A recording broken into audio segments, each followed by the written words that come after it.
Hello friends, Radhe Radhe, Jai Shri Krishna to all. This side Ruby Tyagi. I warmly welcome everyone to the Sadhana Vijay Academy platform. आज हम देखेंगे कि नेपाल क्यों धधक रहा है, क्यों नेपाल को जलाया जा रहा है, क्यों नेपाल की संसदों को जला दिया गया, वहां के मंत्रियों को पीटा जा रहा है, कैसे वहां पे सभी मंत्रियों के घरों को आग लगा दी गई। तो ये सब देखते हुए चलेंगे। अच्छा, आप थोड़ा इसकी कंपेयर कर रहे होंगे कि कुछ टाइम पहले यही सिचुएशन बांग्लादेश में भी बनी थी कि वहां पर सब कुछ जला दिया गया था, सब कुछ राख राख कर दिया गया था। इसी के साथ वहां के पीएम को वहां से भागना पड़ा, बांग्लादेश से भागकर उन्हें भारत में शरण लेनी पड़ी।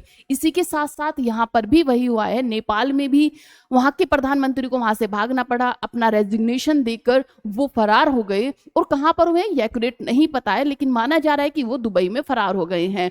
अब प्रॉब्लम्स क्या हुई? अब प्रॉब्लम्स ये हैं कि 4 सितंबर को जो वहां के पीएम है उन्होंने सोशल मीडिया को बैन करा दिया था। बैन किस लिए कराया था? कि भाई वो हमारे युवाओं को गलत इंफॉर्मेशन दे रहे हैं या फिर हमारे युवाओं को अपने रास्ते से भटका रहे हैं, इसीलिए ये कहकर उसे बैन कर दिया गया था। जबकि जो जनरेशन जी है उसका कहना था कि सोशल मीडिया को इसलिए बैन किया गया जिससे कि हमारी आवाज को दबाया जाए, हम कोई आवाज ना उठा पाए और अपनी आवाज एक दूसरे के पास ना पहुंचा पाए, इसीलिए इस सोशल मीडिया को बैन किया गया। इसी के चलते हुए ये प्रोटेस्ट हुआ।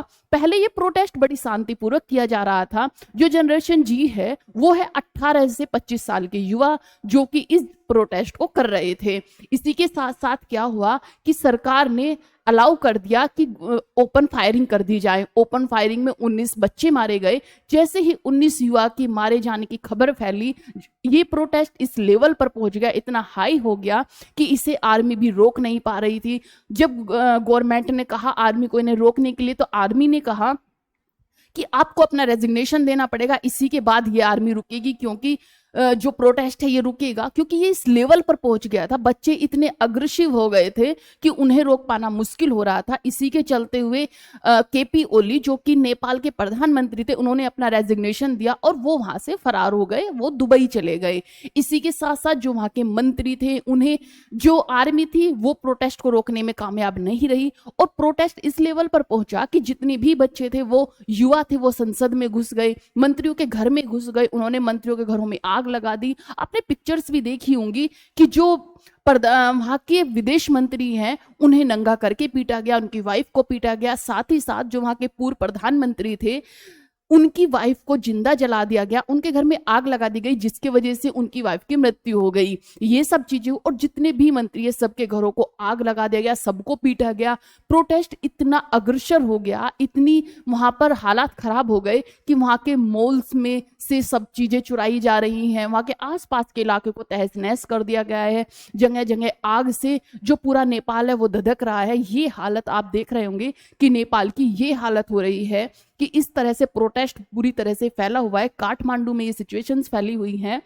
इसी के चलते हुए ये भी कहा जा रहा है कि ये सब नेपोकिड्स, हैच नेपोकिड्स का एक सोशल मीडिया पर वो भी चला था कि भाई जो नेपोकिड्स है, जो मंत्रियों के बच्चे हैं, वो ऐशो आराम की जिंदगी जी रहे हैं, बड़ी बड़ी गाड़ियों में घूम रहे हैं, वो सोशल मीडिया पर अपनी पिक्चर शेयर कर रहे हैं। साथ ही साथ नेपाल में गरीबी देखी जा रही है। तो इसके चलते हुए भी ये प्रोटेस्ट एक हाई लेवल पर पहुंचा कि जो नेता है वो तो ऐश कर रहे हैं, उनके बच्चे ऐश कर रहे हैं और वो देश के लिए कुछ भी नहीं कर रहे हैं। हमारा देश जो है वो बेरोजगारी की तरफ जाता जा रहा है, सब चीजें, गरीबी फैलती जा रही है। तो इसके चलते भी ये रीजन माना गया, इसीलिए सरकार की गई। 17 साल में यहाँ पर 15 प्रधानमंत्री हो चुके थे। इसके भी देखे जाने की बहुत बड़ी वजह थी कि कोई भी प्रधानमंत्री इतना अच्छा वर्क नहीं कर रहा था या अच्छे से देश को नहीं संभाल रहा था कि चीजों को मैनेज किया जा सके, जिससे कि सरकार को अच्छे से चलाया जा सके। इसी के चलते हुए ये सारे कारण बने। सोशल मीडिया से कि कौन कौन से ऐप थे, जैसे कि यूट्यूब, एक्स और फेसबुक, इन सबको बैन कर दिया गया था। इसी के साथ 26 ऐप और थे जिसे बैन किया गया था। 4 सितंबर को ये सिचुएशन हुई। इसी के बाद प्रोटेस्ट एक हाई लेवल पर पहुंचा। जैसे ही ओपन फायरिंग की अलाउ किया गया, जैसी ओपन फायरिंग हुई उसमें 19 बच्चों के मारे जाने के साथ ही ये प्रोटेस्ट एक इस लेवल पर पहुंच गया कि इसे रोक पाना असंभव हो रहा था। और साथ ही साथ इसको कोई बड़ा ना तो नेता लीड कर रहा है, ना ही कोई ऐसा व्यक्ति है जो कि खुलकर उसे लीड कर रहा हो। इसी के साथ साथ क्या हुआ कि जो कुछ नेता हैं या फिर अपोजिशन है या फिर कुछ एनजीओज है जो समर्थन दे रहे हैं अपना, वो पीछे से ही उसे समर्थन दे रहे हैं, आगे आके कोई भी समर्थन नहीं दे रहा था। ये नेपाल की हालत है। ये थे केपी ओली जो कि अपना रेजिग्नेशन देकर वहां से भाग गए हैं और साथ ही साथ वहां पर जो सिचुएशन है उन्हें देखा जा रहा है। ये थी जनरेशन प्रोटेस्ट जो कि प्रोटेस्ट हो रहा है। और आप भीड़ भी देख रहे होंगे, ये इस तादाद में भीड़ है कि कम से कम 1 लाख से भी ज्यादा युवा वहां पर इकट्ठा होकर इस प्रोटेस्ट को कर रहे हैं, जो बुरी तरह से वहां पर जला दिए गए हैं। मैंने कुछ पिक्चर्स, आप वीडियोस देखेंगे तो उसमें देखोगे कि किस तरह से मंत्रियों के घर जल रहे हैं, संसद जल रही है। इसी के साथ साथ हमारा यही आग्रह है नेपाल के युवाओं से और वहां के मंत्रियों से भी कि जो भी सिचुएशन हुई है उसे संभाला जाए। जो अपोजिशन है, जो समर्थन कर रहे हैं, वो उस सिचुएशन को संभालें, क्योंकि जिस तरह देश की कंडीशन हो रही है, देश को जलाया जा रहा है, तो इसमें युवाओं को भी समझने की जरूरत है कि जो जितना भी नुकसान हो रहा है वो हमारे ही देश का हो रहा है, अपने ही देश में ये सब चीजें हो रही हैं। इतना बुरी हालत, क्योंकि एक तो गरीबी पहले से ही नेपाल में है, ऊपर से इस जो प्रोटेस्ट से हानियां हुई हैं, जो इतना बड़ा लॉस हुआ है, वो भी देश को ही उठाना पड़ेगा। तो अब ये प्रोटेस्ट रोका जाना चाहिए, उन्हें शांति से बात करनी चाहिए, क्योंकि वहां के जो प्रधानमंत्री है उन्होंने अपना रेजिग्नेशन दे ही दिया है, वो वहां से भाग ही गए हैं। जबकि युवाओं का ये भी कहना है कि जो अब सरकार आएगी वो हमारी मर्जी से आएगी, तो उसको भी अगर युवाओं ने ये सोचा है, ये निश्चित कर लिया है, तो वो शांति से बैठकर इन पर चर्चा कर सकते हैं। अब जो ये प्रोटेस्ट हो रहा है, आग लगाई जा रही है, सड़कों पर आग लगाई जा रही है, तो इसे रोका जाना चाहिए। जबकि वहां पर जो और टूरिस्ट भी जा रहे हैं वो भी डर रहे हैं, वहां से टूरिस्ट भी रुक गया है। साथ ही साथ देखा जा रहा है पशुपतिनाथ मंदिर है, उस पर भी काफी जो गेट खटखटाए जा रहे हैं, ऐसा लग रहा है कि भगवान का घर भी अब छोड़ा नहीं जाएगा, वहां पर भी ये जो आग की लपटें हैं पहुंचने वाली हैं। तो ये सब चीजें हो रही हैं। तो इसी के चलते हुए वहां के युवाओं को थोड़ा शांतिपूर्वक सोचने की जरूरत है,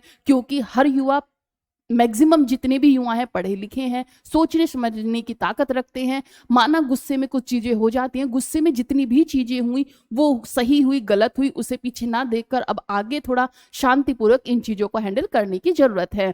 और जो भी सरकार आए उसे अपने मन मुताबिक लाने की, क्योंकि हर जगह हमारी जनता ही डिसाइड करती कि कौन सी सरकार आएगी, सरकार को कैसे गिराया जाता है। तो ये सब चीजें देखने की बात है। अच्छा, ये भी देखा जा रहा है कि जहां पर भी इस तरह की सिचुएशन बन रही है, प्रोटेस्ट हो रहे हैं, वो देश में जो सरकारें गिर रही हैं उसका मुख्य कारण अमेरिका को देखा जा रहा है कि अमेरिका को जिसने भी आंखें दिखाई है उसी की सरकार को गिरा दिया गया है। जैसे कि आप पाकिस्तान में देखेंगे कि वहां पर इमरान जब सरकार में थे तो उन्होंने अमेरिका की कुछ बातें, कंडीशंस नहीं मानी, जिसकी वजह से उनकी सरकार गिर गई और अब वो जेल में बैठे हुए हैं। इसके साथ ही साथ ऐसा ही हुआ फिर बांग्लादेश में, कि आपने देखा होगा बहुत बुरी तरह से वहां प्रोटेस्ट फैला था। उनकी भी यही वो थी कि जो मंत्री हैं वो घोटाले कर रहे हैं, वो अपने लिए सोच रहे हैं, देश के लिए कुछ नहीं सोच रहे हैं। और इसी के चलते हुए वहां के जो प्रधानमंत्री हैं शेख हसीना, उन्हें वहां से भागना पड़ा अपना रेजिग्नेशन देकर, वो फिर उन्होंने भारत में शरण ली। इसी के साथ साथ अब नेपाल में भी यही हुआ, क्योंकि नेपाल के जो प्रधानमंत्री केपी ओली, उन्हें देखा जा रहा था कि वो चाइना के बहुत क्लोज थे, वो चाइना से बहुत अपनी जो एक फ्रेंडशिप है उसे निभा रहे थे, उनके साथ साथ उनकी बातें मान रहे थे और अमेरिका को आंखें दिखा रहे थे। अमेरिका की कुछ कंडीशंस उन्हें नहीं मान रहे थे। इसी के चलते हुए क्या हुआ कि ये यहाँ पर प्रोटेस्ट देखा जा रहा है, क्योंकि सोशल मीडिया जितना भी है ये सब अमेरिका का है। अगर ये सोशल मीडिया बैन कर दिया जाता तो अमेरिका को काफी लॉस उठाना पड़ता। इसी के साथ साथ चाइना का जो ऐप है उन्हें बंद नहीं किया गया था, वो ऐसे ही चल रहे थे, तो चाइना को इससे काफी बेनिफिट होता। तो ये सब भी देखा जा रहा है। और इसी के साथ साथ ये भी एक आशय देखा जा रहा है, एक अपनी इमेजिनेशन बनाई जा रही है कि क्या भारत के साथ भी ऐसा कुछ हो सकता है, क्योंकि अमेरिका भारत को भी इसी तरह टारगेट कर रहा है और भारत उसकी बातें नहीं मान रहा है। लेकिन भारत इतना बेवकूफ नहीं है, भारत की सरकारें बहुत ही शांतिपूर्वक उन चीजों को समझा सकती हैं, उनकी जो चीजें हैं उन्हें हैंडल कर सकती हैं। और अमेरिका में इतनी ताकत नहीं है कि वो भारत को मैनिपुलेट कर सके। इसीलिए भारत के युवाओं को भी ये सोचने की जरूरत है और हर चीज जो भी करे सोच समझ के करें और हमेशा अपने देश के भले में सोचे। तो यही सब चीजें हैं। इसी के साथ साथ आप देखेंगे कि यहाँ पे जो जनरेशन जी है प्रोटेस्ट हुआ, इस कौन कौन इसमें शामिल है तो ये हम देखते हुए चलेंगे। इसमें शामिल हुए नेपाल के जो प्रधानमंत्री केपी शर्मा ओली ने इस्तीफा क्यों दिया, इसका पूरा ऐतिहासिक जो क्रम देखा जा रहा है वो देखा जा रहा है सोशल मीडिया। सोशल मीडिया प्रतिबंध का निर्णय सरकार ने बिना पंजीकरण के चलते फेसबुक और एक्स, यूट्यूब सहित 26 ऐप को क्या कर दिया था, बैन कर दिया था। इसी के चलते जिसका उद्देश्य गलत जानकारी और घृणा फैलाने वाले कंटेंट और धोखाधड़ी को रोकना बताया गया था। इनका मानना था कि जो ये सोशल मीडिया है ये मैनिपुलेट कर रहे हैं, गलत इंफॉर्मेशन दे रहे हैं, धोखाधड़ी फैल रही है, इसलिए इन्हें बैन किया गया था कि ये युवाओं के लिए सही नहीं है। लेकिन इसका नतीजा दूसरा ही हुआ। युवा जनरेशन जी का जो गुस्सा और प्रदर्शन प्रतिबंध को स्वतंत्र अभिव्यक्ति पर हमला माना गया, खासकर युवा वर्ग ने जो कि डिजिटल प्लेटफॉर्म्स पर अधिक निर्भर है। क्योंकि जितने भी युवा हैं वो अपनी बातें कहाँ पर रखते हैं, वो एक्स पर, सोशल मीडिया पर, यहीं पर अपनी बातें शेयर करते हैं, यूट्यूब पर। लेकिन अगर इसे ही बैन कर दिया गया तो अब इस तरह की जो इन्फॉर्मेशन है कहां पर प्रोवाइड की जाएगी, कहां पर वो अपनी आवाज रखेंगे। तो इसी के चलते हुए भी ये गुस्सा फैला। साथ ही विरोध था जनरेशन जी ने प्रोटेस्ट कहे गए, जिसे प्रोटेस्ट कहा गया। नेपो किड्स आंदोलन, हैच नेपो किड्स आंदोलन, बहुत दिनों से ये भी कुछ चीजें चल रही थी कि हैच नेपो किड्स की जो मंत्रियों के बच्चे हैं वो ऐशो आराम कर जिंदगी जी रहे हैं, बड़ी बड़ी गाड़ियों में घूम रहे हैं, सोशल मीडिया पर अपनी फोटो पोस्ट कर रहे हैं। इसका भी एक बड़ा कारण माना जा रहा है इस प्रोटेस्ट का कि इसको देखते हुए भी ये प्रोटेस्ट बहुत हाई लेवल पर पहुंचा, सोशल मीडिया पर चला गया, जिससे राजनेताओं के जो जीवन शैली वाले बच्चों को नेपो किड्स के रूप में उजागर किया गया। युवा वर्ग, युवाओं की बेरोजगारी और राजनीतिक असमानता के बीच तीखी तुलना की गई। इसी के साथ साथ जो विरोध प्रदर्शन में हिंसक मोड़ विरोध प्रदर्शन राजधानी काठमांडू में हुआ समेत शहरों में बड़े पैमाने पर भड़क उठे। प्रदर्शनकारी ने संसद भवन, सिंह दरबार और मीडिया कार्यालय और पीएम ओली के जो निजी आवास में आग लगा दी। पुलिस ने वोटर कैनन, आंसू गैस या फिर गोलीबारी का सहारा लिया। कम से कम 19 प्रदर्शनकारियों की मौत हुई, जिसमें 300 से अधिक लोग घायल भी हुए। इसी के साथ साथ इन लोगों ने क्या क्या, जो जनरेशन जी है, जो मीडिया सरकार की तरफ से बोल रही थी या सरकार को सपोर्ट कर रही थी, उन कार्यालयों में भी आग लगा दी गई, वहां पर भी तोड़फोड़ मचा दी गई। इसी में 19 जब घायल हुए तो 19 लोग तो मारे ही गए, 300 से अधिक लोग घायल भी हो गए इस प्रोटेस्ट में। इसीलिए क्या गया, साथ ही सेना की तैनाती और कर्फ्यू हालात बिगड़ने पर नेपाली सेना की राजधानी ने कर्फ्यू लागू करने, जो सैन्य तानाशाही जैसे कदम उठाने के लिए तैनात किया। प्रधानमंत्री ने क्या क्या, इस्तीफा दे दिया। हिंसा और सार्वजनिक विरोध से उपजी उतल पुतल के बीच 9 सितंबर 2025 को केपी शर्मा ओली ने अपना इस्तीफा दे दिया। उपराष्ट्रपति रामचंद्र पौडेल ने इसे स्वीकार किया। वहां के जो राष्ट्रपति थे वो थे रामचंद्र पौडेल, जिसने इसे स्वीकार किया। उथल पुथल का सारांश क्या हुआ कि सरकार ने सोशल मीडिया प्लेटफॉर्म पर प्रतिबंध लगाया था। युवा वर्ग, खासकर जनरेशन जी ने इसे अभिव्यक्ति स्वतंत्रता पर हमला माना और जो हैच नेपो किड्स आंदोलन के तहत विरोध और अधिक तेज हुआ। हिंसा फूटने पर सेना को बुलाया गया और कर्फ्यू लगाया गया। अंततः प्रधानमंत्री ओली ने अपना रेजिग्नेशन दे दिया। जो बालेंद्र शाह है, जो वहां के मेयर हैं बालेंद्र शाह, इन्हें भी देखा जा रहा है कि ये जो इस प्रोटेस्ट को समर्थन कर रहे हैं, पीछे से इसका समर्थन कर रहे हैं, इसे सही बता रहे हैं, तो इन्हें भी देखा जा रहा है। और ये भी देखा जा रहा है कि कहीं यही तो अगले प्रधानमंत्री नहीं होंगे, या फिर इनसे अलग जो भी लोग, जो एनजीओ हैं वो समर्थन कर रहे हैं, वो तो इसके प्रधानमंत्री नहीं बनने वाले हैं। क्योंकि जब भी किसी भी सरकार को गिराना होता है तो उसमें अपोजिशन सामने होता है, अपोजिशन हमेशा दूसरे उसको समर्थन करता है। लेकिन यहाँ पर जो मंत्री हैं वो खुलकर सामने नहीं आए, सिर्फ पीछे से अपना समर्थन दे रहे हैं। क्योंकि इस प्रोटेस्ट को सिर्फ जनरेशन जी का माना जा रहा है, जो कि 18 से लेकर 25 साल के युवा जिसमें शामिल हुए हैं। बालेंद्र शाह है, उन्हें भी देखा जा रहा है। काठमांडू के ये मेयर हैं, ने खुलकर जनरेशन जी आंदोलन का समर्थन किया है। राजनीतिक दलों से इसे अपनी राजनीतिक मशीनरी के लिए उपयोग न करने की अपील की गई है। इसमें यह भी कहा गया है कि कोई भी राजनेता इसे अपने भले के लिए या फिर अपने प्रॉफिट के लिए यूज ना करे, क्योंकि इससे पूरे देश को हानि उठानी पड़ रही है, पूरा देश इससे लॉस खा रहा है, पूरा देश को जो तहस नहस हो रहा है, तो इसमें अपनी रोटियां ना सेके, इस तरह से भी बोला जा रहा है। लेकिन क्या होता है, इसमें हमेशा एक बंदा तो फायदा उठाता ही है, कोई ना कोई तो अपनी रोटी सेक ही लेता है, तो ये देखा जा रहा है। और आप जब भी देखेंगे कुछ भी प्रोटेस्ट या कुछ भी फैलता है तो उसके पीछे कोई ना कोई राजनीतिक हाथ जरूर होता है, क्योंकि राजनीतिक एक जो पद है वो इतना इंपॉर्टेंट उन लोगों के लिए हो जाता है कि उन्हें कुछ नहीं दिखता उसमें कितने लोग मारे जा रहे हैं, क्या हो रहा है। तो इसके पीछे का सही मकसद क्या था, सही कौन लोग हैं, ये किसी को नहीं पता। लेकिन सिर्फ इतना देखा जाए, जनरेशन जी है वो इसलिए प्रोटेस्ट कर रही थी क्योंकि सोशल मीडिया को बैन कर दिया गया था, उनकी आवाजें नहीं किसी तक पहुंच रही थी, इसलिए प्रोटेस्ट हुआ। और साथ ही साथ जो नेपो किड्स के लिए ये चल रहा था कि जितने भी मंत्री ऐशोराम की जिंदगी जी रहे थे और देश में गरीबी आ रही थी, तो ये चलते हुए भी इन्हें देखा जा रहा है, इस प्रोटेस्ट को देखा जा रहा है। इसमें जो सूडान गर्ग है, हेमी नेपाल के अध्यक्ष, इन्होंने भी नेतृत्व किया है। यहाँ का जो एनजीओ है, एक एनजीओ है, ये है हेमी नेपाल। ये मैक्सिमम जब भी कोई आपदा आती है नेपाल में या कोई प्रॉब्लम्स होती है तो उसमें अपना सपोर्ट करती है। तो इस एनजीओ को काफी हद तक उसके साथ देखा जा रहा है, प्रदर्शनकारियों को सपोर्ट करते हुए देखा जा रहा है। तो एनजीओ ने ही उन जितने भी युवा हैं उन्हें संगठित होने के लिए कहा था, उनको अपनी आवाज उठाने के लिए कहा था। तो इन प्रोटेस्ट में सबसे पहले इन्हीं का नाम आया। हजारों युवाओं को संगठित किया और शांतिपूर्ण प्रदर्शन की कार्यनीति तैयार की, हानि न्यूनतम रखने के निर्देश दिए गए।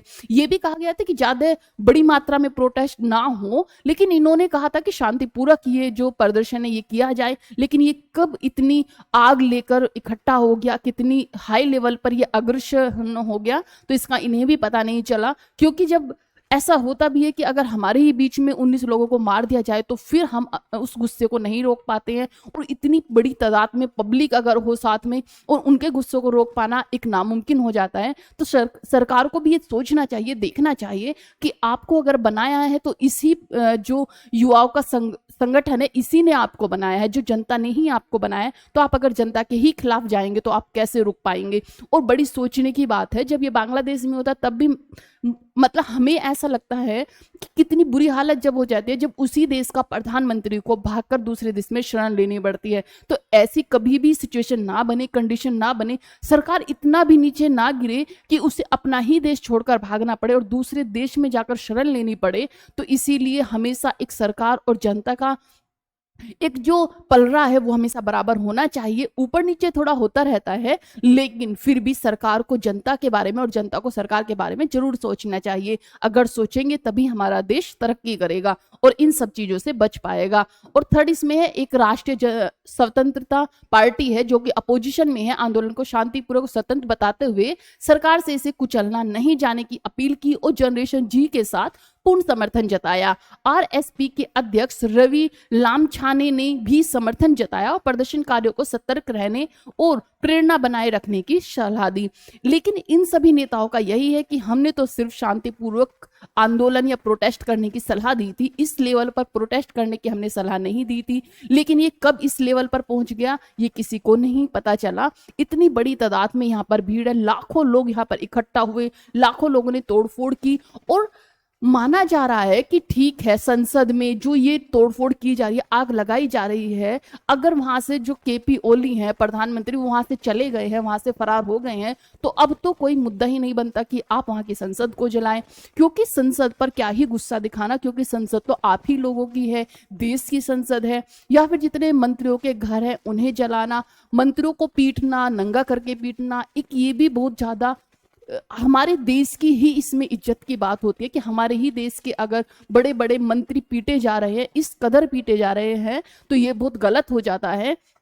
साथ ही वहां के जो घर हैं, मॉल्स को जलाना, मॉल्स में से चोरी करना, वहां की चीजों को करना। तो ये प्रोटेस्ट एक शांति से अपने एक बेनिफिट के लिए कब बदल गया ये भी पता नहीं चलता। क्योंकि अगर आप सरकार से गुस्सा थे, सरकार से चीजें कर रहे हैं, तो अब ये मॉल में जो आपने की है कि मॉल से सामान चोरी करना, वहां से सामान को लेकर जाना, ये सही चीजें नहीं है। तो शायद इस यहाँ के युवाओं को, नेपाल के युवाओं को थोड़ा शांतिपूर्वक सोचना चाहिए और शांतिपूर्वक इस जो प्रोटेस्ट को है अब शांत करना चाहिए और अपनी एक सरकार बनानी चाहिए जिसमें आप अपनी सलाह और अपनी एडवाइस दें कि किस तरह से इस सरकार को बनाया जाए, कौन सरकार का नेता हो जो आपको सही लगे, क्योंकि जनता हमेशा डिसाइड करती है कि कौन नेता सही है कौन गलत है। तो जो भी नेता आपको सही लगे आप सरकार बनाइए और इस प्रोटेस्ट को अब शांतिपूर्वक खत्म करना चाहिए। हमारी यही आशा है कि नेपाल स्वस्थ रहे और शांत रहे, क्योंकि हमारा पड़ोसी देश है तो हम हमेशा चाहेंगे हमारे पड़ोस में शांति बनी रहे।